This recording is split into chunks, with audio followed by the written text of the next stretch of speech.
Salut Vincent, comment tu vas? Salut Thomas, ça va très bien et toi? Très bien, bonne année, bonne santé, hein. Meilleurs L'épisode vœux à sort toi dans, également. Je suis sort dans pas ravi trop d'être là longtemps, aujourd'hui. mais pareil, très content de t'accueillir. On devait enregistrer il y a quelques temps, et puis ouais, petit souci nous a fait reporter l'interview, mais très content de pouvoir enregistrer ça avec toi et puis de parler de ce sujet que sont les obligations, qui est un sujet qui m'a été beaucoup demandé par mon audience. Alors j'en avais fait un live, hein. J'organise des lives le lundi soir, et j'en avais fait un sujet d'un live, et je suis vraiment très content, voilà, d'en pouvoir en parler avec toi, et aussi voilà que on va dire de ce que tu représentes, parce que voilà tu travailles chez Trade Republic, et voilà c'est un outil que j'apprécie tout particulièrement. Et bon, je vais peut-être te laisser te présenter déjà, et Oui. avant de rentrer dans le vif du sujet. Bon, je suis Vincent Grard, je suis le directeur pour la France pour Trade Republic. Trade Republic que j'ai rejoint il y a 2 ans, quelques mois après le lancement de Trade Republic en France. Et voilà, et Mhm. je suis ravi de gérer le développement de Trade Republic sur le marché français qui est mon marché de prédilection, on va dire, étant français moi-même également. Est-ce que tu veux que j'aille un petit peu plus loin sur mon parcours, d'où je viens, ce que j'ai fait avant Allez, ou... ouais, rapidement, disons avant Trade Republic, d'où tu viens? Est-ce que tu as toujours été un financier? Est-ce que ça a été une reconversion? Quel est ton parcours Alors, rapidement? toute ma carrière, en effet, a été tournée sur le brokerage. On va dire quasiment, sauf une petite erreur de parcours il y a quelques années, mais j'ai démarré ma carrière chez Bing Bank, Ok, qui s'appelle maintenant Saxo Bank. ok, ouais, bien connu. Donc voilà, j'étais chez eux très très longtemps, 7 ou 8 ans, Mhm. et je suis parti un tout petit peu après le rachat de Bing Bank par Saxo Bank. J'avais un peu de mal avec la conception de proposer des CFD à mes clients, euh, Ok. qui est pas un produit que j'aime beaucoup. Euh, donc voilà, je suis parti vers d'autres horizons, notamment le conseil, conseil aux assureurs sur la partie épargne digitale. Et Ok. là, deuxième revers, je me suis rendu compte que les assureurs, c'était des immenses bateaux, très très compliqués à naviguer. C'est des paquebots, quoi. C'est des paquebots énormes, et dès que tu veux faire ne serait-ce qu'un petit projet, il y a tellement d'interactions entre tout, Hmm. que voilà, le simple petit projet prend 2 ans, et du coup, c'est pas du tout le rythme auquel j'étais habitué, et ça m'a pas énormément plu de rester là, ouais. Ok. Et donc après direction Trade Republic, on repart sur du digital, et où ça va un peu plus vite, j'imagine. Oui, et puis pour le coup, Trade Republic là venait de lever 900 millions d'euros sur une Hmm. série C. Donc voilà, quand tu es contacté par une entreprise qui a les moyens de faire bouger les choses, qui peut te donner les moyens de faire les projets que tu as envie de mener, c'est quand même beaucoup plus appréciable, personnellement et professionnellement. Donc j'ai pas hésité très très longtemps à accepter l'offre, et j'ai rejoint Trade Republic en 2021. Euh, où voilà, j'ai géré une partie du développement de la France avant de devenir le directeur il y a maintenant 3 mois. Ok. Félicitations. Merci.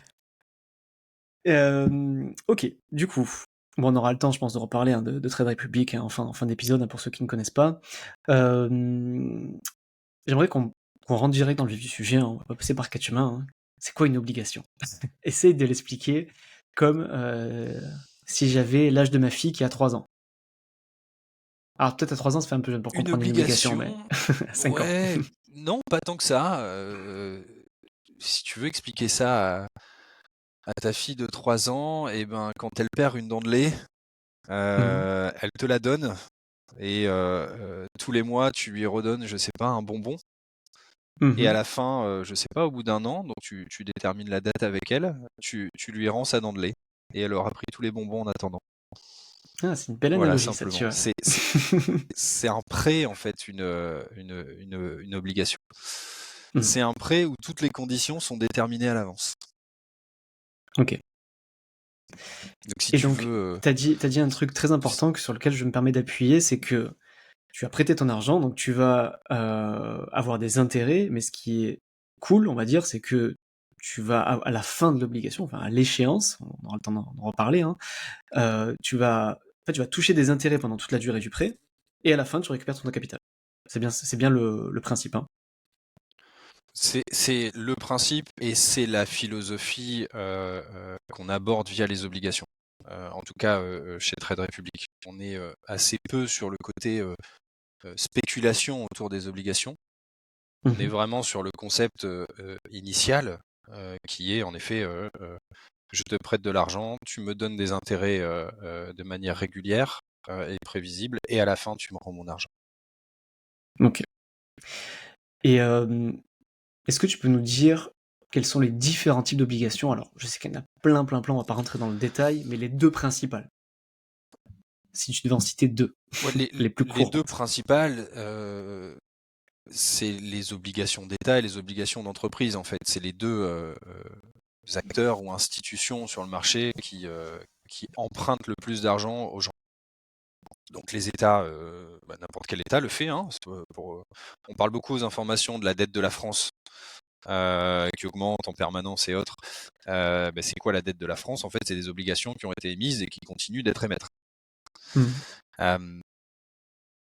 Et les entreprises, c'est la même chose. Pour financer des projets de développement, si l'entreprise, par exemple, n'a pas envie d'émettre de nouvelles actions sur le marché, donc de donner une partie de son capital, de diluer ses investisseurs historiques, elle peut aussi demander des prêts d'argent sur le marché via l'émission d'obligations.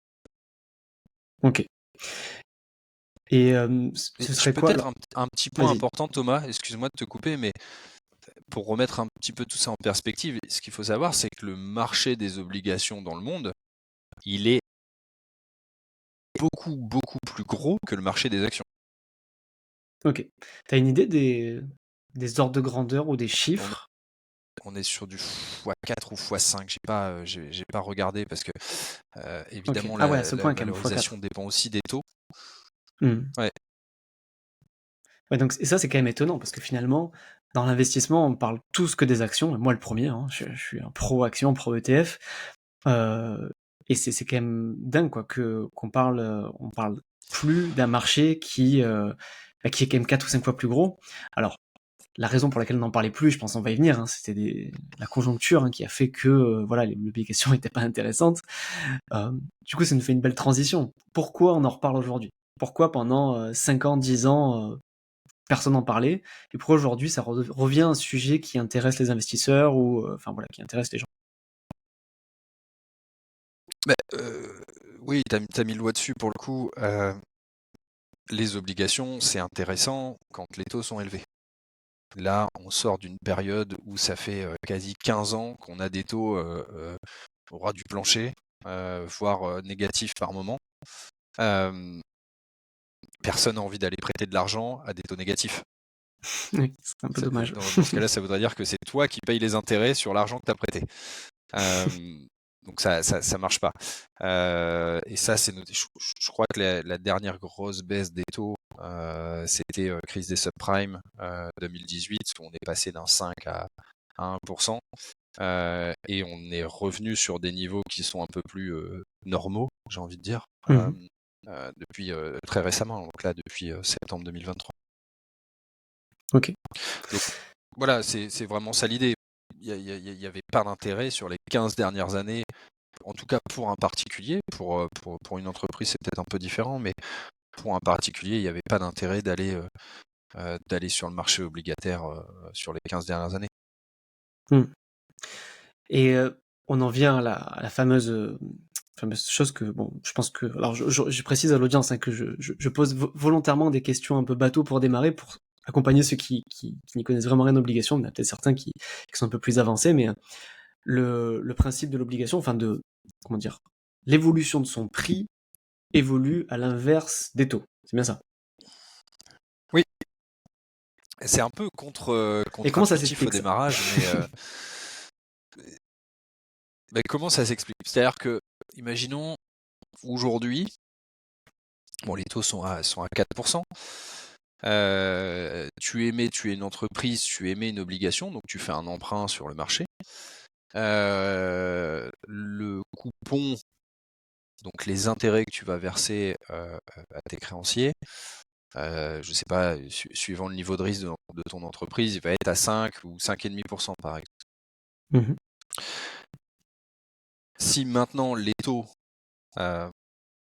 baissent, ça veut dire que le taux d'emprunt sans risque, donc auprès des banques centrales par exemple, va baisser.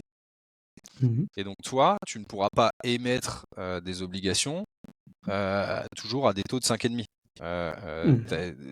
Ta prime de risque, en fait, elle va pas forcément changer, mais le taux de base, lui, il va changer, il va être revu à la baisse. Donc ça veut dire que tu pourras émettre une obligation à 3,5 ou 4% dans l'exemple.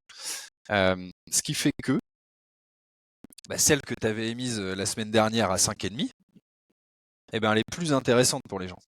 Et donc c'est pour ça que son prix s'est apprécié. D'accord, Voilà, ok. Ouais, parce simplement, que forcément, c'est ouais. le concept. J'ai essayé de le simplifier au maximum. Hein. C'est un concept, en effet, qui est contre-intuitif, bien que Non, je trouve en la grande l'expliquant, c'est majorité des particuliers ont compréhensible. des... Ça se comprend, en fait, en l'expliquant comme ça se comprend, parce que quand t'émets une obligation à 5%, et si dans 2 semaines t'en as une à 4, bah, celle à 5, elle sera plus intéressante, donc il y a les gens, ils vont acheter celle à 5, donc forcément, ça fait remonter le prix. Et vice versa, quoi. Donc, ça peut paraître contre-intuitif, mais bon, finalement, c'est quand même, enfin, moi, je le comprends. Ouais, pour aller un tout petit peu plus loin, parce qu'en fait, ça, c'est un point important du fonctionnement des obligations. Tout à l'heure, on parlait de la maturité et que, en tout cas chez Trade Republic, nous, on aborde l'obligation sur le volet, tu l'achètes, tu encaisses les coupons et tu vas jusqu'à la maturité, donc jusqu'à l'échéance, pour récupérer le capital initial. Mhm. Et donc c'est très important de comprendre aussi comment évolue le cours d'une obligation, notamment pour ceux qui ne veulent pas aller jusqu'à l'échéance. Parce que imaginons, tu as pris une obligation avec une échéance qui est très très éloignée, type 2045. Mhm. Et là, il t'arrive quelque chose en, je sais pas, 2030. Et tu as besoin de récupérer des liquidités. Alors l'obligation, c'est super, tu pourras toujours l'acheter et la revendre sur le marché. Donc tu n'auras pas ce problème de liquidité. Par contre, le prix, lui, il va clairement dépendre de la courbe des taux d'intérêt directeurs. Et ça, c'est quelque chose que Mhm. personne ne maîtrise, hormis peut-être Christine Lagarde. Mais elle ne le maîtrisera Ou plus Jérôme en Powell. 2030 pour le coup. Ou Jérôme Powell. Euh, donc voilà, c'est un critère à prendre en compte. C'est-à-dire que si les taux, par exemple, montent à 9% en 2030, l'obligation que tu as achetée maintenant, elle vaudra quand même beaucoup moins cher. Mhm. Mais bon, tu auras quand même encaissé des coupons, mais elle deviendra, on va dire, intéressante que si tu la conserves jusqu'à la fin. Ok. Donc voilà, je voulais bien insister sur ce point-là parce que, en fait, les obligations avec des échéances les plus éloignées auront forcément un coupon ou un taux d'intérêt plus élevé, parce que la prime de risque est plus élevée pour celui qui prête l'argent. Mais il y a aussi le désavantage du coup de ne pas maîtriser l'évolution des taux d'intérêt pendant la période de l'obligation. Oui. Et ça, on Donc l'oublie un peu trop souvent. ouais, et ça fait partie des risques, hein. On va en reparler plus en détail après dans les risques des obligations, mais ça, c'est ce qu'on appelle le risque de taux, finalement. Le risque de taux qui fait que le prix Oui. de ton obligation est varié en fonction du taux, donc, et ça, même si ça reste un investissement qui est quand même plutôt safe, hein, par rapport aux actions, c'est un risque que tu maîtrises pas du tout, et voilà, qui dépend clairement des Alors, conditions sur, macroéconomiques, quoi. sur le côté safe, je sais pas si on peut peut-être le préciser, mais pour le coup, le safe, c'est le côté, c'est moins volatile qu'une action. Mm. C'est ça qu'on entend, ou je sais pas ce que tu entendais par safe pour le coup, mais c'est juste Moi, que la j'entends par... variation des prix, elle est quand même... Ouais, elle est euh, beaucoup plus faible, c'est clair, beaucoup moins volatile, mais même exactement. t'as quand même comment dire, ton revenu passif, qui est ton coupon, il est quand même plus sûr que, alors, enfin, oui et non, ça dépend après des actions, j'allais dire qu'une action en dividende, après ça dépend de l'action dividende que tu choisis aussi, quoi. Parce que si tu prends une aristocrate, En fait, généralement, bon, tu peux aussi considérer que c'est quasi sûr, quoi. oui, après ça dépend de la contrepartie en effet, donc là tu bascules un peu sur le risque de contrepartie, qui est Hmm. celui qu'en effet la société fasse faillite et du coup arrête de te payer les coupons et ne te rembourse pas l'argent que tu lui as prêté au démarrage. Et ça, en effet, Ouais. c'est un gros point. L'avantage, par contre, qu'on peut mettre en parallèle de ça, c'est en effet le côté prédictif. Tu connais à l'avance les coupons que tu vas toucher. À la différence d'un dividende où le dividende, lui, dépend uniquement du résultat ou du bénéfice de l'année précédente de la société et des décisions qui sont prises en assemblée générale. C'est vrai. Donc il y a ce côté-là, en effet, prédictif qui, en tout cas, qui moi me plaît beaucoup sur l'obligation. Alors pour les actions Clairement dividendes, savoir c'est les flux bien d'argent et qui pas vont bien arriver. aussi. Pour les élections dividendes, c'est bien et pas bien. C'est pour ça que c'est plus risqué aussi. C'est que si ça va mal pour la boîte, tu peux avoir une coupure du dividende ou une réduction du dividende. Et si au contraire tout va bien, tu peux avoir une augmentation du dividende plus importante, alors que sur une obligation, tu n'auras pas une augmentation du coupon, tu n'auras pas une augmentation ou une diminution du coupon. À part bien sûr si il y a comme tu as dit, l'émetteur fait faillite ou a vraiment des grosses difficultés. Quoi. Mais c'est vrai qu'il aura pas tendance à augmenter le prix de son coupon. Quoi. Exactement. Sur le dividende, tu n'as rien de sûr. Sur l'obligation, c'est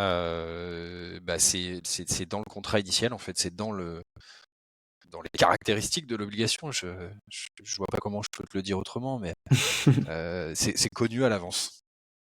Yes. Et ça, pour moi, c'est un gros avantage quand même quand on investit, parce que on investit tous en fonction des projets, si tu veux. Que ça soit la retraite, que ça soit financer l'école des enfants, que ça soit simplement faire fructifier son patrimoine, on investit tous en fonction de notre projet.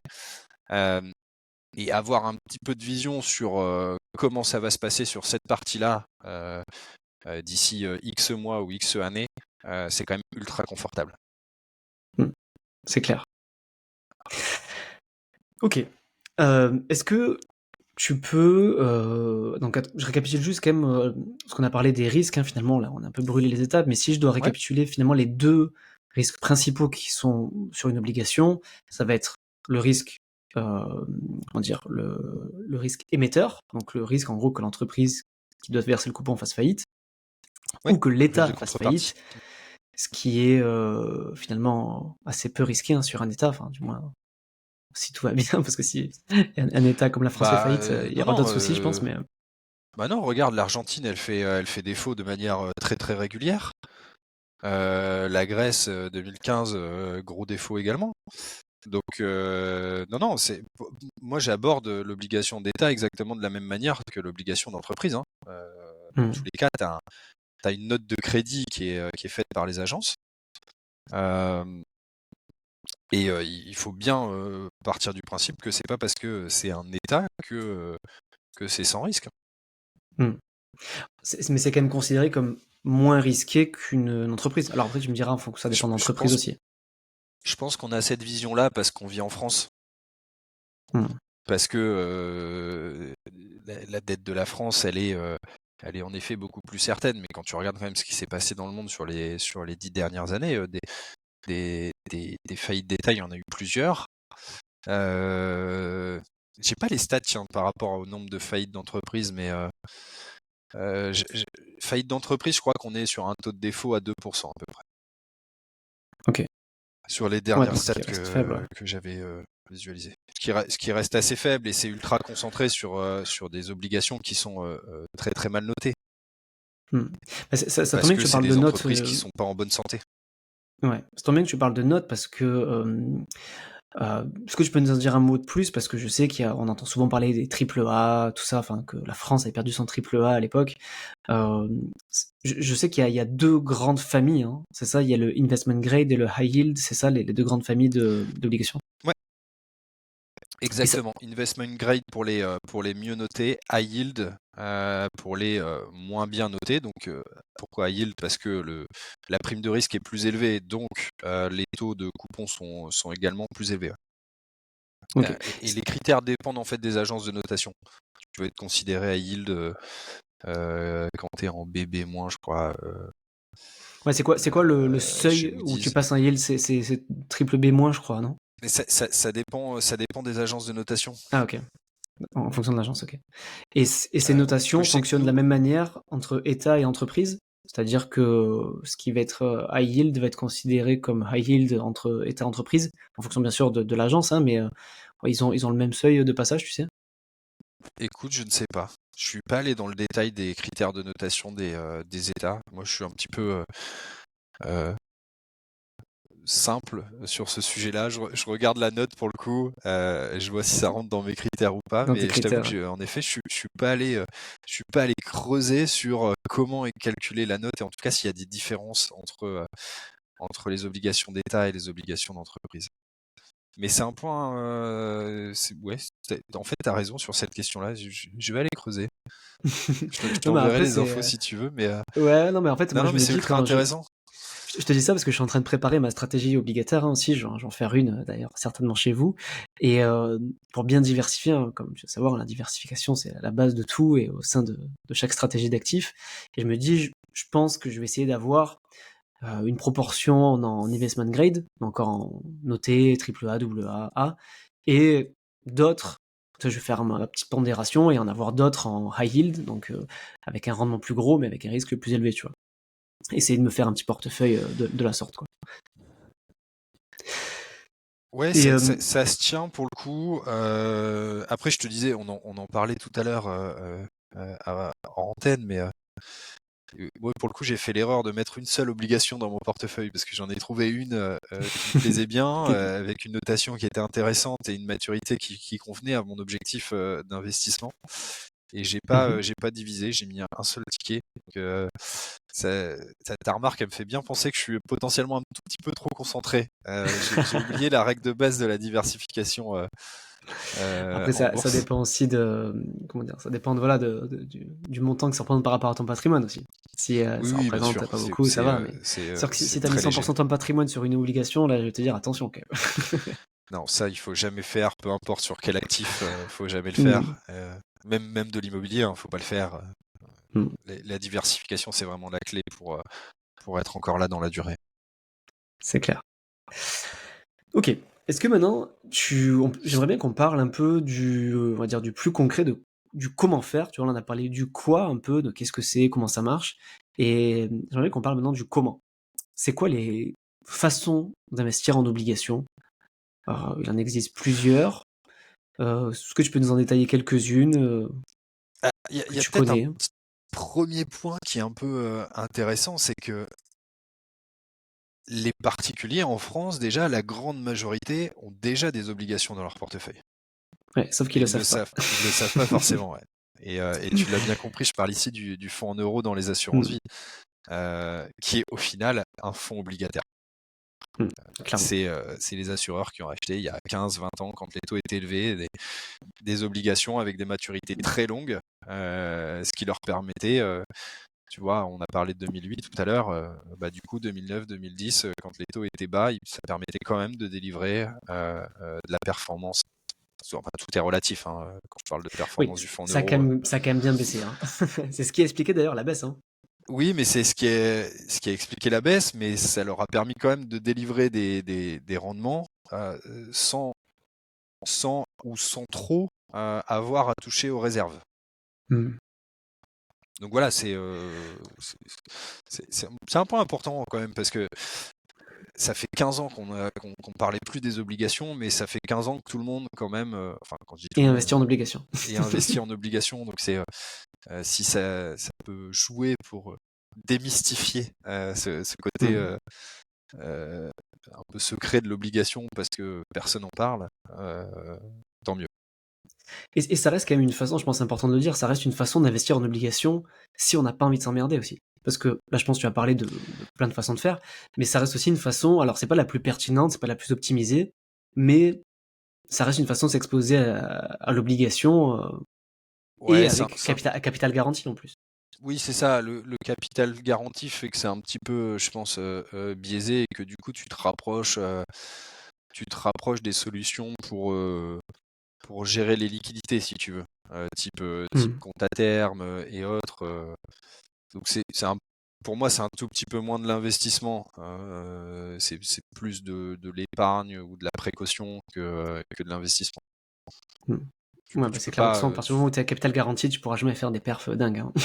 Ah bah oui, non. C'est le Le concept. rendement, il est toujours lié au niveau de risque que tu vas prendre. Il n'y a pas de solution miracle. Hein, ça n'existe pas. C'est clair.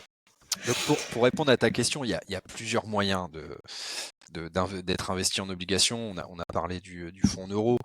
Il y a la solution des ETF qui est très très bien. Donc exactement comme pour les actions, tu as des indices obligataires. Euh, et donc les ETF vont répliquer ces indices-là. Ce qui est plutôt intéressant, et parce que juste par rapport à la structure de frais en fait. Les ETF, c'est quand même génial, c'est chargé entre 0,2 et 0,4 de frais annuels. Voilà, c'est le fait d'avoir des frais faibles, ça te garantit pas de la performance, mais ça te garantit qu'on vienne pas te gréver ta Fonctionner performance. injustement. Exactement. T'as les fonds de gestion active aussi, tu peux avoir recours à un gérant Un fonds d'actifs, obligataire, ouais. ouais, qui voilà, fait une Mais on sélection. peut faire le même parallèle entre le fonds actif action, le fonds d'investissement action, VS ETF action, avec les obligations. Ah bah C'est-à-dire oui, on aura un ça peu les va être mêmes la même avantages et chose. inconvénients. C'est le même parallèle. Exactement la Donc, même chose, ouais.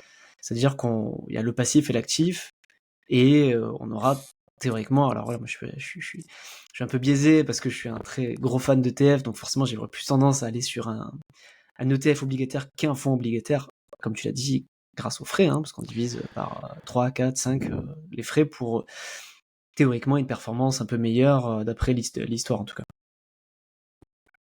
Alors, ouais, tu parles de performance un petit peu supérieure, mais je pense que tu fais référence à l'étude Spiva. Ouais. Là, c'est vrai que là je suis parti sur les Suisse Piva, donc qui concerne les actions. J'ai plus en tête si cette étude, elle traite aussi du sujet obligataire en plus du sujet action, mais je crois Alors que je crois oui. pas. En tout cas, je l'ai jamais vu ou lu, peut-être, mais en tout cas, chaque fois que j'ai lu l'étude Spiva, je regardais que la partie action. Peut-être parce que ça m'intéressait plus aussi, je sais pas. Oui, encore une fois, personne s'occupait de l'obligataire jusqu'à il y C'est ça. a 4-5 Parce qu'il y a mois, un si an. tu veux. Donc, C'est ça.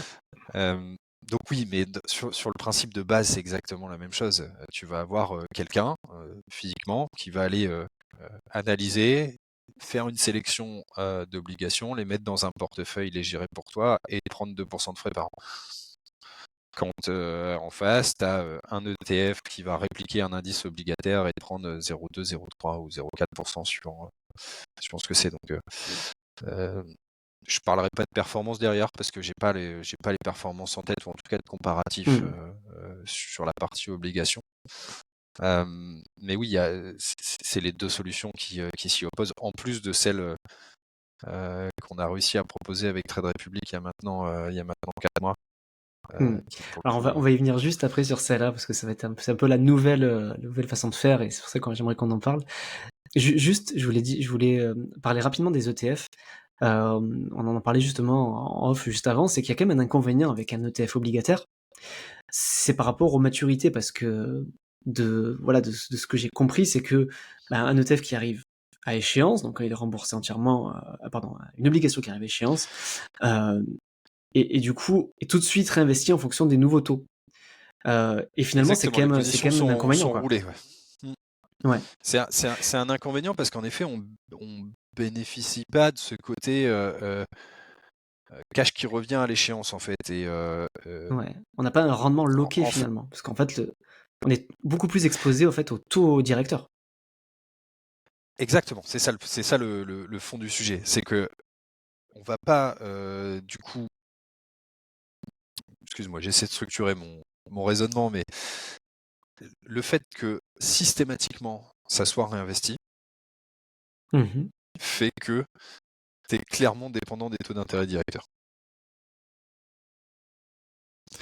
Et donc, Après, ouais, il y a des solutions c'est. pour contrer ça. On a vu quelques émetteurs d'ETF commencer à lancer des fonds obligataires datés. Donc là, tu as une échéance et à la fin, les obligations du coup sont remboursées par les émetteurs de l'obligation et toi, tu récupères ton argent. Ça, c'est beaucoup plus dans la philosophie d'investissement d'une obligation qu'un ETF classique obligataire. Ok, mais ouais, donc c'est un peu plus intéressant qu'un ETF classique, ouais. parce que moi, je t'avoue que c'est un des trucs qui me freine avec l'ETF obligataire. Pourtant, j'adore les ETF actions, mais l'ETF obligataire, c'est la raison pour laquelle aujourd'hui je suis pas encore investi. Enfin, je t'avoue que j'y ai été, j'en suis sorti justement parce que en fait, voilà, t'as ce côté-là où quand j'ai compris que qu'en fait, en fait, tu peux pas loquer, on va dire, ton rendement parce qu'il va être loqué un certain temps. Et puis en fait, bah, si quand toi t'as acheté ton ETF, t'étais à 4%, et puis je sais pas, dans 10 ans on est à 2%, bah en fait, enfin, le prix de ton ETF, il va être trop impacté par ça, quoi. Et t'auras pas profité uniquement des 4% que tu voulais bloquer, quoi. Tu vas aussi après être exposé à 2%. Exactement. Ton rendement à maturité, il évolue en permanence dans l'ETF. Ta maturité moyenne, elle évolue en permanence, si tu veux. Donc en fait, tu perds tout ce côté prédictif qui est ultra important et qui est ultra avantageux avec l'obligation. Donc pour moi, c'est pas c'est pas si important que ça, mais c'est quelque chose à bien avoir en tête quand même quand tu choisis sur quel format tu veux investir en obligation. Ok. Alors du coup, bonne transition. On a vu, on va dire, les méthodes traditionnelles de faire de l'obligataire. Donc je récapitule, c'est le fonds d'investissement obligataire, donc l'équivalent du fonds d'investissement action, un ETF obligataire. On a parlé aussi rapidement du fonds daté, le fonds euro, qui est la façon d'investir en obligation que tout le monde fait sans le savoir. Et depuis quelques mois, une petite révolution qui vient de chez vous, qui est le fait d'investir en obligations en direct, accessibles aux particuliers. Est-ce que tu peux nous en dire un petit peu plus Oui. de ça? Alors, pourquoi accessible aux particuliers? Parce qu'en fait, une obligation, habituellement, le ticket d'entrée, il est assez élevé. Sur les obligations d'État, ça démarre à 2 000 euros. Donc tu dois acheter par paquet de 1000 ou de 2000 euros. Sur les obligations d'entreprise, quand tu es sur du investment grade, tu es plutôt 20, 50 000 ou 100 000. Ok. Quand tu fais des obligations par paquet de 50 000 euros, tu perds quand même, je pense, 99% des particuliers. Donc c'est vraiment des produits qui sont destinés aux professionnels pour le coup. Et c'est ces obligations-là que vont aller acheter les asset managers qui font de la gestion active en obligation, par exemple. Donc ça, couplé avec le fait que les taux d'intérêt sont remontés. Donc Christine Lagarde en septembre qui nous dit ça montera à 4%. Je mentionne celui-ci parce qu'il n'y a pas eu de nouvelle hausse depuis, mais fait que, en effet, le marché obligataire redevient intéressant. Et donc on s'est mis à réfléchir sur comment on pouvait lever ce blocage d'accessibilité, de tickets d'entrée pour les particuliers, pour rendre ça ultra accessible en fait à tout le monde, comme on l'a déjà fait avec les plans d'épargne en ETF, comme on l'a déjà fait avec les plans d'épargne en actions. Et ben en fait, la solution elle a été très très simple. On a réutilisé notre technologie de fractionnement des actifs. Donc tout comme on sait proposer des fractions d'actions, des fractions d'ETF, et ben en fait on a réussi à dupliquer ce système-là auprès des obligations. Ce qui nous permet de pouvoir proposer des obligations à partir de 10 euros. Donc tu peux acheter 1/10 d'une obligation à partir du moment où ça fait à minima 10 euros. Donc c'est autant le côté technologie, innovation, il est ultra intéressant. Autant moi ce qui m'intéresse le plus, c'est le problème que ça règle pour les Français. Ce niveau d'accessibilité là, il est assez incroyable parce que sur les 10 dernières années, on parlait, et à raison, on parlait uniquement des actions parce que c'était la seule classe d'actifs qui permettait d'avoir du rendement pour les particuliers et qui était, on va dire, accessible. Maintenant, dans le contexte actuel, la notion d'allocation d'actifs, elle commence à refaire sens. Donc tu peux te dire, tiens, tu sais, le fameux portefeuille aussi, le 60-40. Ça commence à refaire sens d'avoir ce type de portefeuille-là pour aller chercher de la performance long terme tout en réduisant son niveau de risque, en fait, son niveau de volatilité du portefeuille de manière globale. Donc pour moi, c'est en tout cas, ce qui me rend le plus heureux, c'est de régler ce problème-là, en fait. Mmh. Le comment, l'innovation, bon, allez, ça n'a pas été si dur que ça, si tu veux. C'est vraiment ce problème réglé qui est important pour moi. Ouais, mais vous l'avez quand même fait assez rapidement, quoi. Je veux dire, vous avez vu que les obligations remontaient, puis en moins d'un an, bam, il y a une solution, quoi. C'est beau, quoi. Non, pour être transparent avec toi, entre le moment où on s'est dit, tiens, les obligations redeviennent intéressantes, et le moment où on a lancé le produit, c'est passé moins d'un mois. Ah ouais, ok. Donc encore plus rapide que ce que je pensais. En fait, c'est tout l'avantage d'être dans une société technologique avec une licence bancaire. Hmm. Et j'ai volontairement pas dit l'inverse, si tu veux. Hmm. On reste une société technologique. Et donc, en fait, quand il y a un moment, on te dit, ou en tout cas, on dit à toute la société, vous arrêtez tout, et tout le monde se met sur ce sujet-là, 100% de la boîte. Maintenant, on veut sortir ça, et on va le sortir. Et donc là, tu as l'ensemble de la boîte qui bosse sur cette innovation-là, qui la prépare, qui la construit, et qui la met au service de ses clients.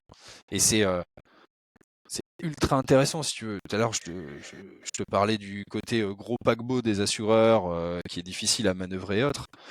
Là, on est dans l'exact opposé. C'est ultra agréable de travailler dans ce type d'environnement. T'as une idée, tac, en quoi ça peut être bénéfique, et hop, ça part. Ah ouais, je vois très bien le truc, et puis même pour l'utilisateur finalement, hein, c'est quand même fluide, quoi. Ça va beaucoup plus vite que. Enfin, voilà, après, vous n'êtes pas les seuls à proposer des applis digitales aujourd'hui, mais c'est quand même toujours agréable aussi pour l'utilisateur de, voilà, en quelques clics avec son téléphone, de pouvoir mettre en place des plans et investir en actions, en obligations, même en crypto. Alors, je reviens juste un truc sur la partie accessibilité. Quel est le ticket d'entrée? Parce que tu as dit une somme, mais je suis pas sûr d'avoir vu la même que toi. À partir de combien on peut investir en obligations? C'est 10. C'est 10 euros, ok. Ok, parce que moi j'ai vu 250. Alors je suis peut-être tombé sur les mauvaises, mais quand j'ai cherché à investir, j'ai vu 250. Ah non, on est bien à 10 euros. Je vois Ok. pas pour quelle raison il y en aurait qui seraient plus élevés. Bon, alors c'est peut-être mon compte que vous avez bougé. Je rigole. Ouais. Non, c'est potentiellement sur le type d'ordre que tu utilises. Ah ok. D'accord, ok, bon, je verrai ça. Puis pire, je ferai appel à votre service client. Mais non, je te confirme bien que c'est à partir de 10 euros. Tu dis, voilà, moi je veux mettre je sais pas, 15 euros sur l'obligation Volkswagen maturité 2027. Tu vas avoir 15 euros d'obligation Volkswagen. Ok, d'accord, bon, il faudra que je vois où ça bloque de mon côté, mais ok. C'est pour ça que tu as N'hésite dit pas, 10 on euros et pourra j'avais pas prendre vu la ça en même somme, off. mais. Yep. Et, Ok. et juste pour compléter peut-être Thomas là-dessus, parce que c'est un petit point intéressant, on propose pas les plans d'épargne. Tu sais, les plans d'épargne, c'est le produit phare qui est ultra connu chez nous. Et en fait, on propose pas le plan d'épargne sur les obligations parce que ça n'a pas de sens financièrement. On l'a expliqué sur les dernières 45 minutes. Tout l'intérêt, c'est d'aller verrouiller des taux d'intérêt élevés sur des périodes futures. Donc tu sais que tu verrouilles, je ne sais pas, 6% de rendement pendant les 4 prochaines années. Si tu investis de manière régulière dans la même obligation, toute cette notion de verrouillage des taux d'intérêt, elle perd beaucoup de sens en fait. Parce que tu vas investir à des prix qui sont complètement différents, et du coup, la fois d'après, quand tu rentres, ta maturité, elle est un petit peu moins élevée. Donc il n'y a pas de cette notion de Ouais, le de DCA est beaucoup DCA moins en fait. pertinent, ouais. Le DCA est beaucoup moins pertinent que sur les actions, parce que sur les actions, tu vas lisser ton risque, tu vas acheter quand c'est bas, quand c'est haut, tandis que sur une obligation, non. L'important, c'est de verrouiller le Ça n'a rendement pas que tu vises, d'intérêt. quoi. Ouais. Mhm. Ouais, Ouais, et donc ça, faut. c'est quelque chose d'assez important, je pense, à mentionner. Pour le Ok, coup, ouais, non, mais c'est clair. l'obligataire, ça s'achète un peu en une fois, si tu veux. Mhm. Yes. Et alors, j'ai une autre question qui, alors là, je parle en tant qu'utilisateur, en tant que personne qui veut faire une stratégie obligataire en passant par vous. C'est que je me suis posé la question, peut-être bête, mais peut-être que d'autres se posent, ils ont fait la même démarche que moi, c'est que j'ai constaté donc que vous proposez donc des liquidités rémunérées à 4%, et Oui. mais que, on va dire, pas mal d'obligations, on va dire, d'État classiques ou même d'entreprise tournent autour de 4 à peu près, 3, 5, 4. Donc je me suis posé la question, pourquoi j'irais prendre une obligation à 3, 5 ou 4 si la liquidité est rémunérée à 4, c'est-à-dire que voilà, je peux en faire ce que je veux, et pour quelle raison j'irais, on va dire, me bloquer pendant X années. Alors, c'est pas bloqué, parce qu'on peut toujours le revendre en amont, bien sûr, mais est-ce que tu as un argument pour contrer ce que je raconte? Non, non, non, j'en ai pas du tout, parce qu'en fait, c'est deux produits différents qui répondent à deux objectifs différents. Les 4% de rémunération sur les liquidités, c'est quoi? En fait, c'est simplement le transfert des intérêts que Trade Republic reçoit de la part de la BCE au client. Mhm. Donc, comment ça marche? Vous avez un compte titre n'importe où, mais on va dire chez Trade Republic, par exemple. Vous Mhm. avez une partie titre et une partie espèce. Bon, la partie espèce, elle est prêtée à la BCE. C'est ce que font toutes les banques en fait, sauf celles qui font Ok, du crédit parce qu'elles réutilisent ces liquidités-là pour, pour prêter. pour financer les... Oui, exactement, pour prêter. La BCE nous donne 4% d'intérêt, taux annuel. Nous, on retransfère simplement l'intégralité de ces revenus-là à nos clients. D'accord? Maintenant, on en a parlé pendant ce podcast, les taux d'intérêt, on ne sait pas comment ils évoluent. Si les taux d'intérêt dans 6 mois, ils descendent à 2%, évidemment qu'on ne va plus être en mesure de donner 4% à nos clients. Hmm. Donc on va forcément redescendre ça pour aller, par exemple, retomber à 2. Parce que voilà, c'est pas les 4%, l'argent n'est pas gratuit, hein, c'est Bien sûr. vraiment du garanti sans risque par la BCE, mais elle est là et on est dépendant des conditions de marché. À la différence d'une obligation, qui elle, je sais pas, tu prends un 4% de l'obligation belge, de l'État belge, maturité, donc échéance 2029-2030, là tu vas avoir tes 4% jusqu'en Quoi qu'il 2030, arrive, peu ouais. importe l'évolution de la hausse des taux. Donc Hmm. c'est vraiment deux produits qui répondent à deux projets différents. Ok. Du court terme, je sais pas, tu fais des actions, tu fais des obligations, tu sens que le marché va pas bien, tu veux te rendre un petit peu plus liquide, tu te mets une partie de ton portefeuille qui est liquide, tu touches quand même 4%. Mais sur du long terme, c'est pas du tout un produit de long terme. Sur du long terme, il faut Hmm. investir dans un actif. Ok. Ouais, je comprends mieux. C'est ouais, les 4% qu'il y a sur le compte rémunéré, c'est voilà, c'est du ponctuel, on va dire. Et le jour où si un jour les taux redescendent, vous proposerez plus ça, alors que l'obligation le proposera toujours parce qu'on aura verrouillé le rendement. Exactement. Tout l'avantage de l'obligation pour le coup de vraiment verrouiller. Ouais. Alors là, j'ai une autre question un peu plus, je sais pas si je veux dire polémique ou quoi, mais ça me fait penser à un truc, c'est que je me dis, si vous êtes capable de rémunérer à 4% les liquidités qui dorment sur un compte titre, ça veut dire que vous margez pas Mhm. dessus, mais ça veut dire que Oui. tous les autres se prennent 4% finalement. Ou alors tous les autres ne prêtent pas à la BCE. C'est un petit peu plus compliqué que ça. Non, l'obligation de déposer les liquidités à la BCE, elle est pour tout le monde pour le coup. Mhm. Mais l'histoire, elle est un petit peu plus compliquée que ça parce que, en effet, si tu fais du crédit, ça dépend où sont les liquidités, dans quel balance sheet, donc dans quel bilan comptable. Donc oui, de base, en effet, les comptes courants devraient être rémunérés quand les taux sont élevés. On a vu pas mal de banques prendre des taux d'intérêt négatifs sur le compte de leurs clients quand les taux étaient négatifs, mais pas faire des intérêts positifs quand c'était positif. Donc c'est en effet un non-sens. Pile je gagne, face Face tu tu perds. gagnes. C'est pas du tout Logique. voilà. Euh, Et là, quand tu parles de et en compte fait, le courant, fait, tu parles de compte courant d'une banque ou de compte courant, enfin tu parles de ben, compte courant vraiment de ta banque classique ou tu parles du compte de liquidité n'importe d'un où, toutes les PEA ou liquidités, d'un... si tu veux, Hmm. toutes les liquidités, peu importe. Le- le- En fait, quand on emprunte de l'argent, on doit payer des taux d'intérêt, mais quand on en prête, on n'en reçoit pas. Et en fait, le simple fait d'avoir de l'argent déposé à la banque, c'est de l'argent que toi, tu prêtes à la banque. Hmm. Et qu'on te rémunère pas. Celle que tu vois sur ton compte, en réalité, elle n'est pas sur ton compte.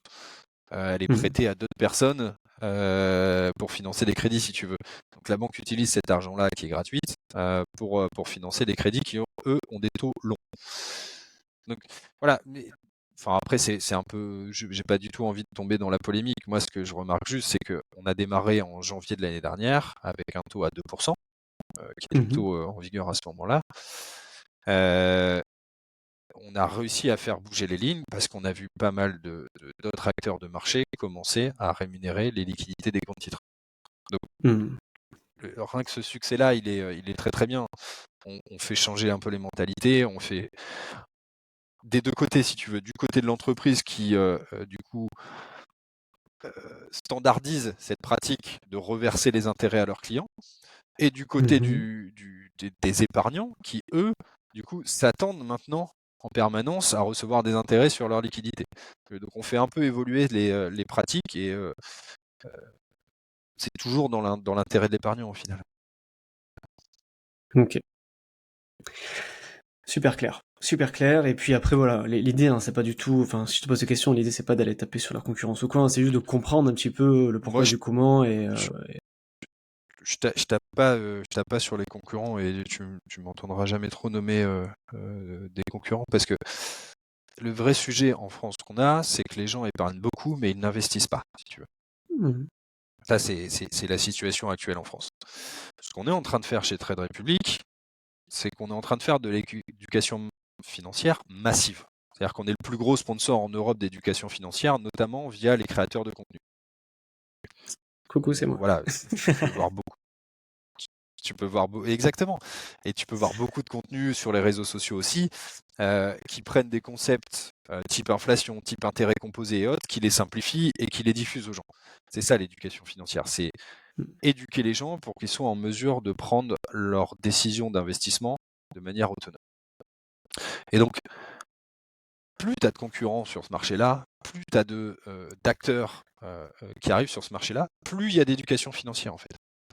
Mhm. On n'est pas là à aller dire tiens, moi je prends des parts de marché à tel ou tel concurrent. Non, non, on est là à dire combien collectivement, combien de personnes collectivement on a réussi à éduquer, combien il y a de centaines de milliers de gens qui se mettent à investir pour la première fois plutôt que d'épargner sur des produits qui rapportent même pas l'inflation par exemple.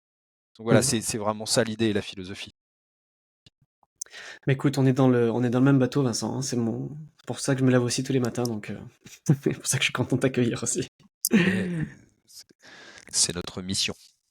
C'est exactement ça. Ok.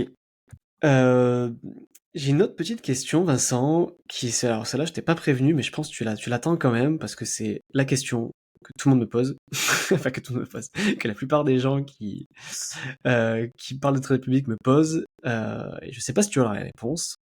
Est-ce que vous avez une idée de la date de sortie du PEA? Si c'est encore d'actualité C'est ou pas? un, c'est un groupe, c'est toujours d'actualité, et encore plus que jamais, si tu veux. Mhm. Tu as pu voir en fin d'année dernière, donc en fin 2023, on a partagé une news sur le marché qui est qu'on a obtenu une licence bancaire complète. En France, on appelle Mhm. ça une licence bancaire de plein exercice. C'est-à-dire qu'on a une licence qui nous permet déjà de détenir en propre dans nos comptes l'argent de nos clients, également de faire des crédits, de faire de l'asset management, enfin la totale si tu veux, une licence de plein exercice. Cette licence-là va nous permettre d'accélérer et en tout cas de lever les barrières restantes dans la création du PEA pour les Français. Donc Ok. oui, oui, c'est toujours d'actualité. Maintenant, j'annonce pas de date précise parce que Mhm. pour deux raisons. La première, pour pas créer de la déception si jamais on est en retard, Bah oui. parce qu'on en a créé déjà et Mhm. c'est pas super cool. La deuxième, euh, parce qu'on est une société technologique, parce qu'on s'adapte aux conditions de marché. Tu vois, je t'ai expliqué comment ça s'est passé le développement des obligations il y a quelques mois. On n'est pas à l'abri qu'il y ait encore quelque chose qui arrive et qu'on doive aller se mettre sur un produit spécifique parce que c'est dans l'intérêt des Européens pour le coup, parce qu'on est une société Mhm. européenne. Donc voilà, les sociétés technologiques, les roadmaps, donc les plans évoluent. Donc il y a des gens qui bossent sur le PEA, on avance à une vitesse qui est sensiblement rapide, mais je communique pas sur une date de lancement officielle pour l'instant. Ok. Bon, j'aurais essayé d'avoir l'info, mais Mes espoirs sont, mes espoirs sont sur la mi-année. Ouais, ce que j'allais dire. Est-ce qu'on peut espérer dans l'année? Tu vois, c'était un peu ma question. Est-ce que pour de Oui, fin oui, 2024, on peut l'espérer? c'est un des gros objectifs de la société. Ouais. Top. Vous allez avoir un afflux, Mais hein, en par même contre. temps, Hein. quand il Falloir que... réfléchit, pro- proposer un PEA, donc avec un avantage fiscal qui permet de faire des plans d'épargne automatisés sans frais sur des actions et des ETF, et pour le coup, grâce aux ETF, du coup, sur le monde entier, c'est un peu un des produits, on va dire, qui sera le plus efficace pour l'épargne long terme, et j'insiste sur le long terme, des Français. Ah bah ouais. Bah déjà que le PEA de base, c'est quand même le plus efficace pour investir en bourse. Voilà, quand tu veux mixer voilà, la fiscalité, le rendement, les ETF hein, dans le monde, machin. Bon, après, ça dépend des stratégies, bien sûr, hein, Oui. mais c'est déjà bien. Mais après, oui, t'as les frais, bien sûr, hein, qui ralentissent. Hein. T'allais dire quoi, pardon? Et alors, il y a un point, je vais juste mitiger ta réponse sur le PEA. Parce qu'en fait, il y a une notion qu'on oublie assez souvent, c'est la notion de succession. Parce que les gens sont aussi blindés d'assurance vie à côté, mais dans l'absolu, avoir un compte titre pour la succession, c'est plus intéressant qu'un PEA. Que le PEA, Dans le ça, je sens suis où d'accord. le compte titre permet de bénéficier du régime de donation-cession. Tu sais, c'est 100 000 euros que tu peux 100 000 donner euros. Ouais. par personne, et du coup à chacun de tes enfants tous les 15 ans. Ça, c'est un avantage qui est très très fort en fait, et qui n'est pas du tout valable avec le PEA. Donc, PEA super bien en cours de vie. Donc, par exemple, tu as 18 ans, tu démarres, c'est super bien. Par contre, potentiellement, quelqu'un de 50 ans qui a quelques enfants, la question se pose avec le compte titre quand même.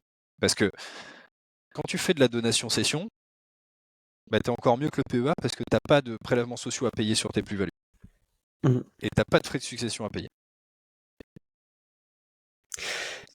Je sais, Voilà, encore une fois, c'est c'est en fonction intéressant de. de l'objectif, mais c'est super intéressant ce que tu dis parce que moi j'attends mon deuxième enfant là qui va arriver très bientôt et j'ai déjà fait cette stratégie là pour le premier et je prévois d'ailleurs d'en faire un épisode de podcast en solo pour détailler un peu les stratégies d'investissement pour les enfants parce que pour moi la façon la plus courante on va dire d'investir pour les enfants c'est souvent l'assurance vie. Hein. Souvent tu la mets au nom de l'enfant ou alors à ton nom et tu fais une donation tout ça, mais je trouve qu'elle est pas assez nommée, c'est la solution que tu dis, tu vois, la solution du compte titre. Et moi, c'est aujourd'hui ce que je prévois de faire. Enfin, ce que je commence à faire pour ma fille, c'est que je lui fais un DCA, voilà, sur des ETF, tout ça. Et je prévois du coup de faire une donation. Donc je me dis, bah, t'as quand même jusqu'à 100 000 euros où elle payera zéro impôt. Alors, Exactement.